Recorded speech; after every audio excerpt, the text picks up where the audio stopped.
Imagine this for a moment. You are a seasoned Muslim warrior in the year 860. You've fought rebels, crushed rival armies, defended cities, and expanded one of the most powerful civilizations on earth.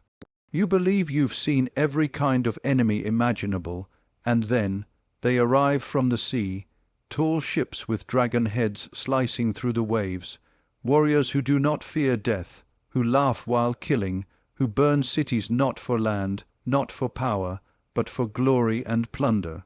These men are not Christian knights, they are not Roman soldiers, they are Vikings. And what happened next was so shocking, so terrifying, that it would permanently change how the Muslim world viewed the threat coming from the cold north. In the year 860 AD, the Muslim world was not expecting a threat from the far, frozen north. At this time, Al-Andalus, Muslim-ruled Spain, stood as one of the strongest, richest, and most advanced regions on earth.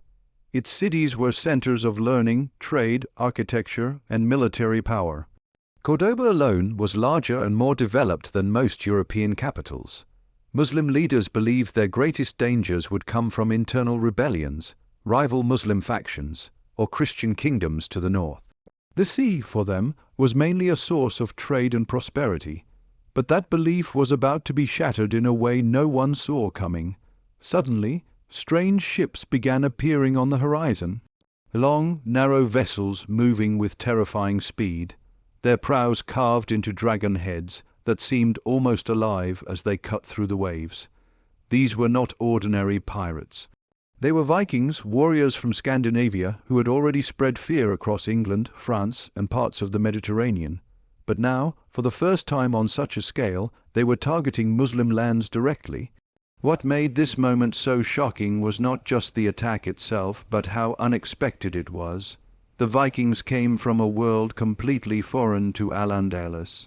They came from cold forests and icy seas, speaking an unfamiliar language, worshipping strange gods, and following a warrior culture built around death, honor, and plunder. Muslim commanders had little experience dealing with enemies like this. Intelligence about them was limited, and many believed they were nothing more than savage raiders who could be dealt with easily. That assumption would prove dangerously wrong. The Viking expedition that reached Al-Andalus around 859 and into 860 was massive and well organized. These were not desperate men looking for survival. They were experienced raiders led by legendary figures, men who had already tested their strength against the strongest powers of Europe. Their ships allowed them to move quickly, strike without warning, and escape before defenders could fully mobilize. This mobility gave them an enormous psychological advantage. When the Vikings began attacking coastal towns in Muslim Spain, panic spread rapidly. Villages were burned, people were killed or taken captive, and defenses that had never been tested against such tactics collapsed almost instantly. The speed of the attacks was terrifying. By the time news reached major cities, the Vikings were often already gone, leaving destruction behind them. For Muslim society, this was deeply unsettling. Al-Andalus had powerful land armies, but naval defense had never been its main focus. The Vikings exposed this weakness mercilessly. They showed that the sea could be turned into a weapon, a pathway for invasion rather than protection. This realization alone was enough to send shockwaves through Muslim leadership. Even more disturbing was the behavior of the Viking warriors themselves. Survivors described them as fearless, almost reckless. They charged into battle screaming, wielding heavy axes and swords, showing little concern for their own lives. Many Muslim soldiers had been trained in disciplined formations, calculated maneuvers, and organized warfare. Facing an enemy that seemed to thrive on chaos and brutality was deeply unnerving. As reports reached Cordoba and other major centers, it became clear that this was not an isolated raid. This was a coordinated campaign. Viking ships were moving along the coast, striking repeatedly, testing defenses, learning weaknesses. Muslim commanders now understood that they were dealing with an enemy unlike any they had encountered before. This was the moment when fear truly set in. Not fear born from weakness, but fear born from uncertainty. Who were these men? How far would they go? How many ships did they have? Could they strike inland? Could they return again and again? These questions had no clear answers, and that uncertainty was perhaps the most terrifying element of all.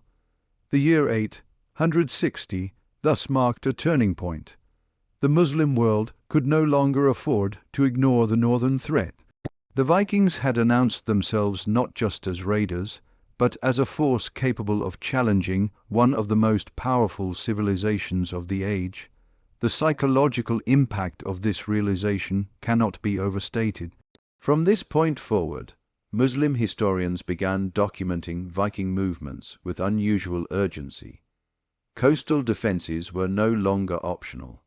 Watchtowers were planned. Naval patrols were discussed. The Vikings had forced Al-Andalus to adapt, to rethink its security, and to acknowledge that danger could come from the most unexpected corners of the world. And all of this began with that first shocking moment when Viking ships appeared off the Muslim coast, rewriting the rules of warfare and forcing a proud, confident civilization to confront a terrifying new reality. This is why the events of 860 AD matter so much.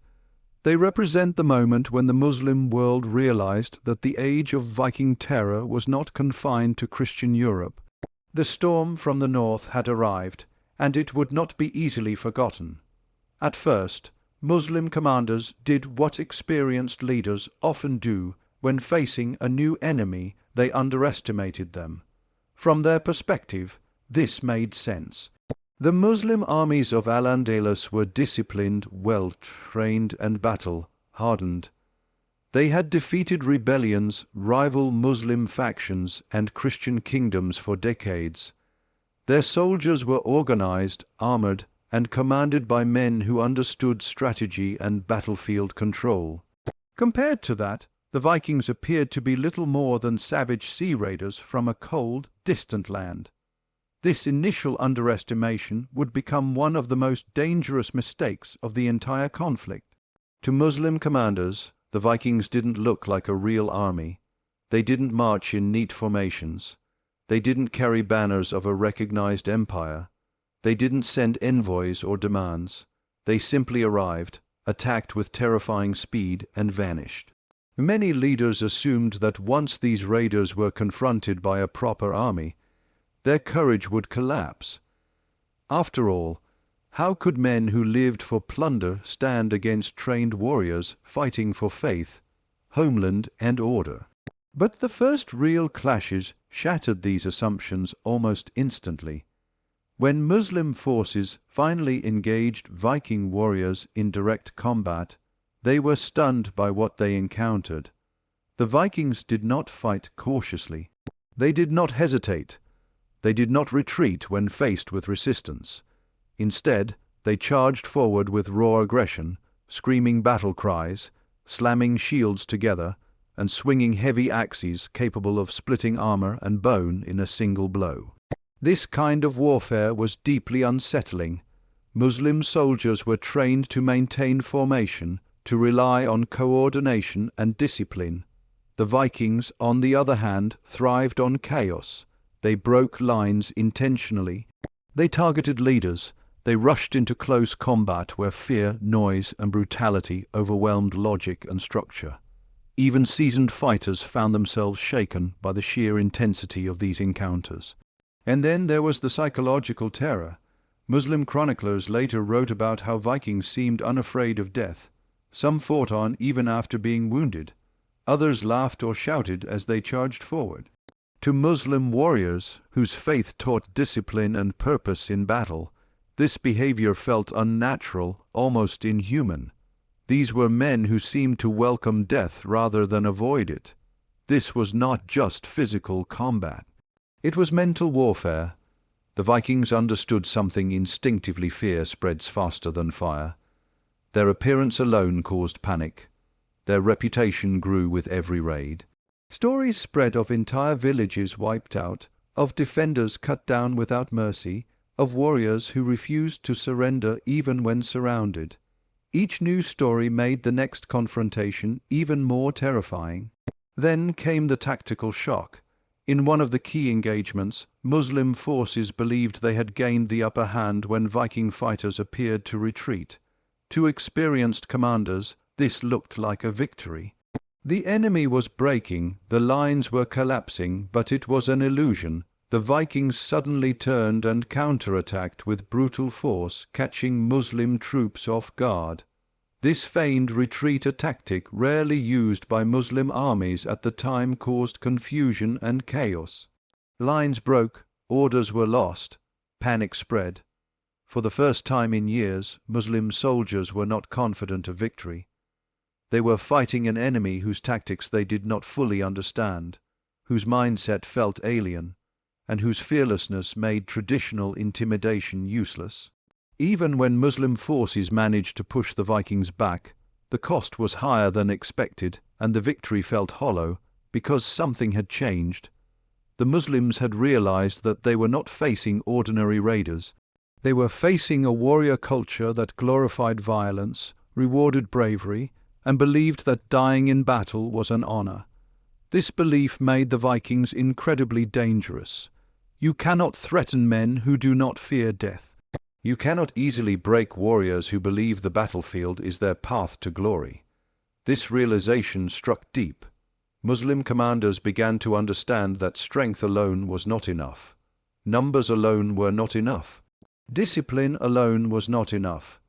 The Vikings had introduced a new form of warfare, unpredictable, aggressive, psychologically devastating. It forced Muslim leaders to rethink how battles were fought, how troops were prepared, and how fear itself could become a weapon. Even hardened veterans admitted their unease. These were men who had fought many enemies, but none like this. The Vikings did not respect borders, they did not respect rank. They did not respect life itself. That made them uniquely terrifying. By the time the clashes subsided, the damage was not only measured in casualties, but in confidence. The sense of invincibility that once surrounded Muslim armies in Al-Andalus had been shaken. They had learned a painful lesson: underestimating an enemy, especially one driven by belief and brutality, could be deadly. From this point forward, Viking warriors were no longer dismissed as wild barbarians. They were recognized as elite fighters, capable tacticians, and psychological predators on the battlefield. Fear replaced arrogance, caution replaced confidence, and that shift in mindset may have been the Vikings' greatest victory of all. Because long after the battles ended, long after the ships sailed away, the memory remained. The memory of screaming warriors emerging from the sea. The memory of formations collapsing under brutal charges. The memory of an enemy that refused to fear death. That is why this moment stands out in history, not because the Muslims were weak, they were not, but because the Vikings forced them to confront a kind of warfare they had never faced before. A kind of enemy that rewrote the rules of battle, and once fear enters the battlefield, nothing is ever the same again. The moment that truly changed everything came during a major confrontation, when Muslim commanders believed they were finally about to crush the Viking threat. By this point, the shock of the raids had passed, and the leadership of Al-Andalus was determined to restore control and confidence. Troops were gathered, plans were made, and the belief was strong that discipline and numbers would finally overwhelm these northern invaders. On paper, the Muslim forces had every advantage. They were fighting on familiar land, supported by supply lines, commanded by experienced officers. The Vikings, in contrast, were far from home, deep in hostile territory, and seemingly surrounded. But battles are not won on paper. When the two forces met, the opening moments appeared to confirm Muslim expectations.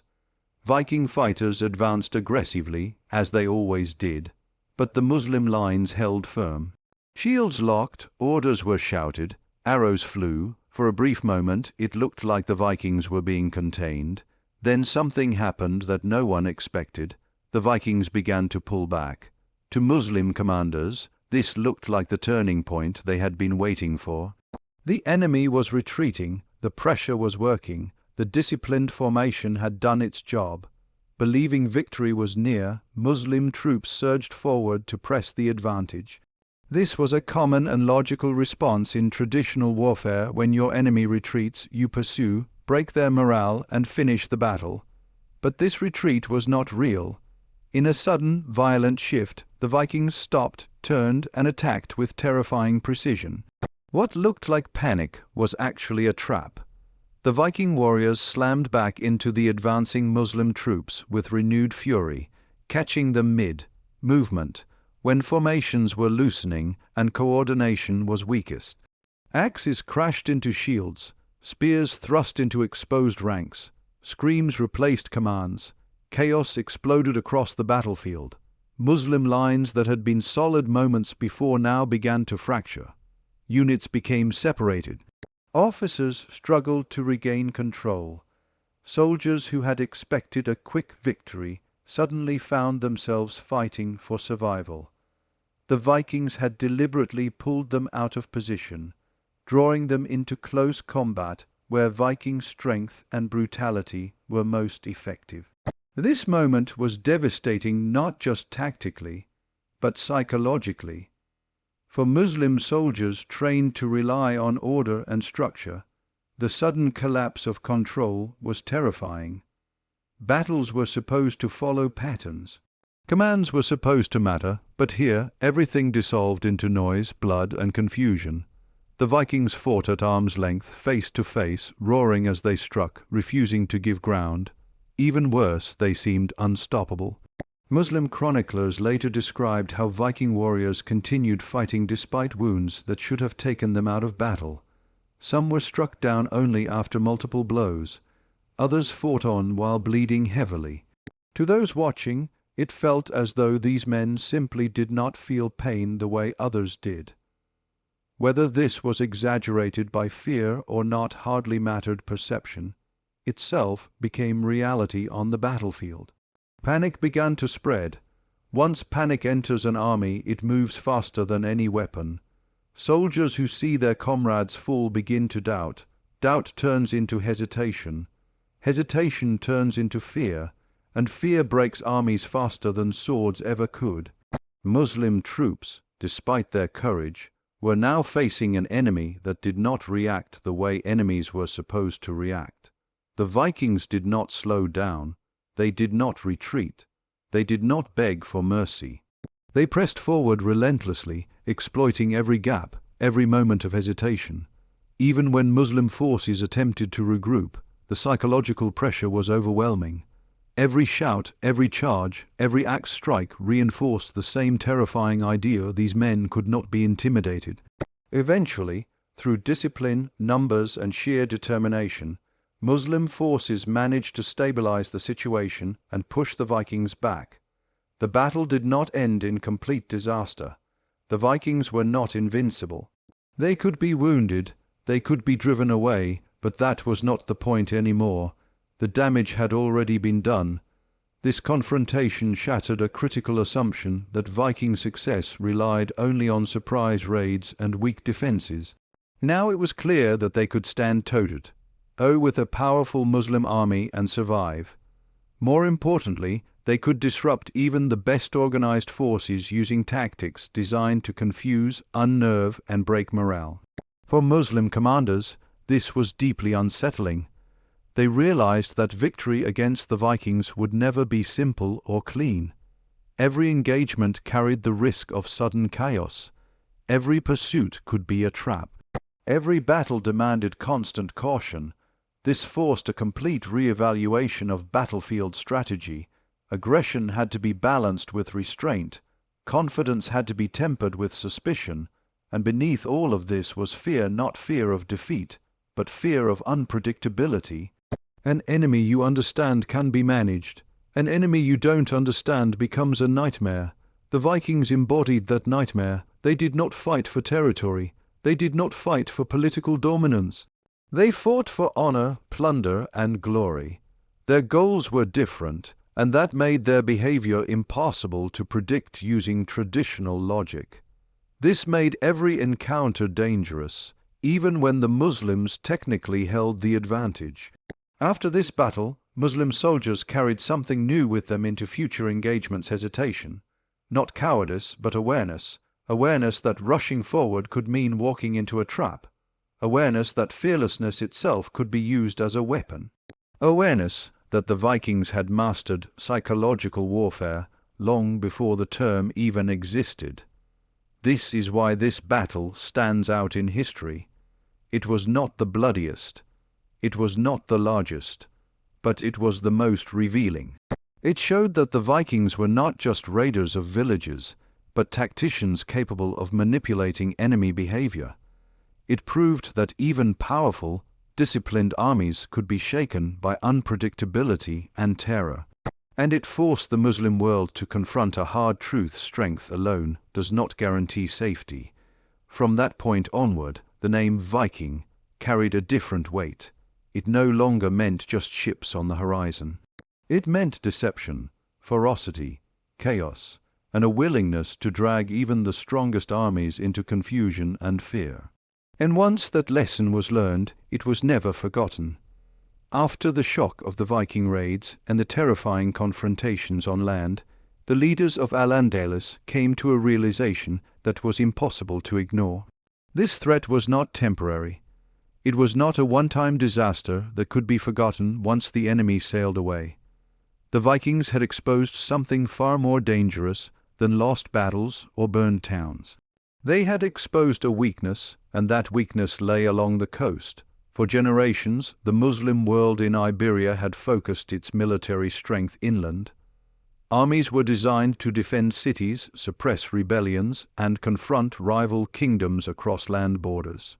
The sea, meanwhile, was viewed mostly as a source of trade, wealth, and connection to the wider Islamic world. It was not considered a major invasion route. That assumption had now been violently destroyed. The Viking attacks proved that the coastline was no longer a boundary, it was an open door. Muslim rulers understood that if these northern warriors could arrive once, they could return again, and worse, others might follow. The sea allowed the Vikings to choose when and where to strike. It gave them freedom, surprise, and speed. As long as Muslim defenses remained focused on land, they would always be reacting rather than preventing. So a transformation began. The response was not immediate, but it was deliberate and far-reaching. Al-Andalus started investing heavily in coastal defense in a way it never had before. Watchtowers were constructed along vulnerable shorelines, placed so that signal fires or flags could warn inland cities the moment Viking ships were sighted. This early warning system was crucial. For the first time, the appearance of enemy ships could be communicated quickly, giving defenders precious time to prepare. But watchtowers alone were not enough. Naval power became a priority. Shipbuilding increased. Harbors were reinforced. Patrol fleets were organized to monitor coastal waters and respond rapidly to threats. The Muslim leadership understood that defending against sea raiders required meeting them on the sea itself. Control of the water meant control of the timing of battle, something the Vikings had mastered until now. This shift marked a major change in military thinking. Before the Viking threat, naval forces were largely secondary. After the Viking threat, they became essential. Al-Andalus was forced to think like a maritime power, not just a land-based empire. This was a direct result of Viking pressure. Few enemies had ever forced such a fundamental re-evaluation of strategy.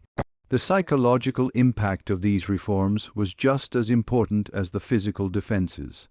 The sight of watchtowers, patrol ships, and fortified ports reassured the population that the state was responding. Fear thrives in silence and uncertainty. By building visible defenses, Muslim leaders sent a message: we are not helpless and we are learning. At the same time, intelligence gathering improved. Reports of Viking movements were shared more quickly. Coastal governors coordinated more closely with central authorities. Communication networks were strengthened so that no raid would go unnoticed. This was an early form of integrated defense, born directly from the fear of sudden Viking attacks. Yet, despite all these measures, anxiety never fully disappeared. The reason was simple. The Vikings had shown that they did not need to conquer territory to cause damage. A single fleet could disrupt trade, spread panic, and force massive military responses. Even rumors of Viking ships could halt commerce, empty ports, and send people fleeing inland. Defense, therefore, was not just about stopping raids, it was about restoring confidence. And that was far more difficult. Muslim leaders understood that the Vikings had changed the psychological balance of power. They had proven that a smaller, mobile force could threaten a larger, more organized state. This realization influenced military planning long after the Vikings themselves faded from the region. Coastal defense became permanent, not temporary. The impact of this transformation can still be seen in historical records. The increased attention given to naval matters, the emphasis on early warning systems, and the recognition of maritime threats all trace back to this moment. The Vikings, without ever ruling Al-Andalus, reshaped how it defended itself. This is what makes their influence so remarkable. They did not conquer cities. They did not establish kingdoms. They did not rule Muslim lands. Yet they forced one of the most advanced societies of the medieval world to adapt in fundamental ways. That is the true measure of their impact. In many ways, this defensive shift represents a quiet victory for the Vikings. Even when they were no longer present, their shadow remained. The watchtowers stood. The patrols continued. The fear of ships on the horizon lingered in the collective memory, and that memory shaped policy. Future rulers inherited a system built out of terror and necessity. They understood that ignoring the sea was no longer an option. The Vikings had turned geography itself into a weapon, and Al-Andalus had responded by turning defense into an art. This moment also highlights something deeper about history. The most powerful changes are not always driven by conquest. Sometimes they are driven by fear. Fear forces innovation. Fear forces adaptation. Fear forces civilizations to evolve.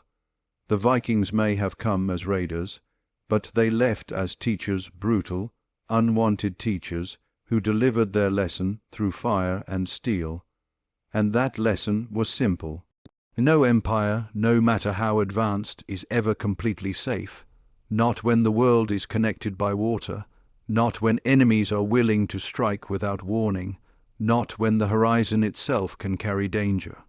This is why the Viking raids of 860 did more than just terrorize coastal towns. They rewired the defense strategy of Al-Andalus. They reshaped how power was protected. And they ensured that the sound of waves against the shore would never again be heard without caution. By the time the Viking fleets finally faded from the southern waters, something profound had changed in the Muslim world. The damage they left behind was not measured only in burned towns or lost lives. The deeper impact was psychological, cultural, and strategic. The Vikings were no longer viewed as distant northern barbarians who plagued Christian Europe. They had crossed an invisible boundary and proven that they were a global threat, unpredictable, mobile, and terrifyingly effective. This shift in perception was permanent. Before these encounters, the Muslim world largely saw itself as secure from such enemies. Its borders were defined by land, its threats were familiar, and its wars followed patterns shaped by centuries of experience. The Vikings shattered this sense of predictability. They arrived from nowhere, struck without warning, and disappeared just as quickly. No treaties could stop them, no borders could contain them. That alone forced a radical reassessment of security and power. Muslim historians began writing about the Vikings with an urgency rarely seen in other accounts. Their descriptions carried a tone of caution and seriousness, not exaggeration. These were not mythical monsters, but real men whose methods defied traditional logic. They were acknowledged as brutal, yes, but also disciplined in their own way, coordinated, and capable of complex planning. Fear and respect existed side by side. This combination is crucial to understand. Pure fear leads to panic. Pure respect leads to admiration.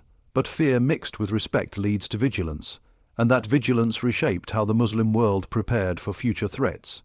The Vikings had earned a reputation that followed them long after the raids ended. Their name alone became a warning. Yet, what makes this story even more fascinating is that hostility was not the only outcome of these encounters. Over time, as Viking raids decreased and contact continued, another relationship emerged: trade. Viking travelers began interacting with the Islamic world not as enemies, but as merchants. Islamic silver coins have been discovered in Scandinavia, while Viking goods reached Muslim markets. These exchanges reveal something remarkable. Even after such terror, mutual recognition and economic connection were possible. But make no mistake, this trade was built on caution. The memory of violence never fully faded. Every interaction was shaped by the knowledge of what the Vikings were capable of. They were respected not because they were peaceful, but because they had proven their strength. This is a pattern seen throughout history. Those who demonstrate power force others to take them seriously, whether as enemies or partners. The Viking legacy in the Muslim world, therefore, became complex. They were remembered as savage raiders who brought destruction. They were also remembered as fearless warriors worthy of respect. And ultimately, they were remembered as a force that could not be ignored.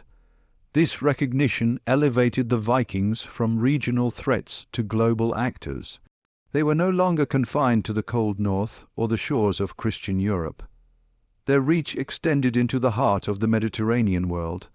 That alone changed how history would remember them. For the Muslim world, this realization carried a lasting lesson. Power does not always come from size, wealth, or civilization. Sometimes power comes from mobility, fearlessness, and unpredictability. The Vikings embodied all three. They showed that a smaller force, driven by belief and aggression, could challenge far larger empires. This understanding influenced how Muslim leaders viewed future threats. They became more cautious of distant enemies, more attentive to naval power, more aware that danger could come from beyond traditional borders. In this way, the Viking raids reshaped not just defense strategies, but strategic thinking itself. And yet, despite all the fear they inspired, the Vikings did not destroy Al-Andalus. They did not conquer its cities or dismantle its culture. Muslim civilization endured, adapted, and continued to flourish. This is an important reminder. Fear does not always mean defeat. Sometimes it means transformation. The Vikings forced the Muslim world to evolve. They forced it to strengthen its coastlines. They forced it to rethink warfare. They forced it to recognize the changing nature of global conflict. That is why this episode matters so deeply. It is not just a story about violence. It is a story about perception, about how one civilization suddenly realized that the world was larger, more dangerous, and more interconnected than it had assumed. The Vikings became a symbol of that realization. And symbols endure. Long after the last Viking ship disappeared over the horizon, their legacy remained embedded in memory, in policy, and in historical writing. They had earned a place in the Muslim historical consciousness not as myths, but as a warning. A warning that strength can come from unexpected places. A warning that the sea can carry terror as easily as trade. A warning that no civilization is beyond reach. In the end, this is why the Vikings were feared and respected by the Muslim world. Not because they conquered it, but because they forced it to see itself differently.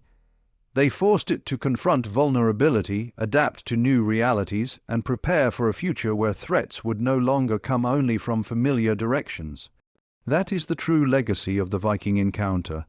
And it is why, more than 1,000 years later, we are still telling this story not as a tale of victory or defeat, but as a moment when history itself shifted,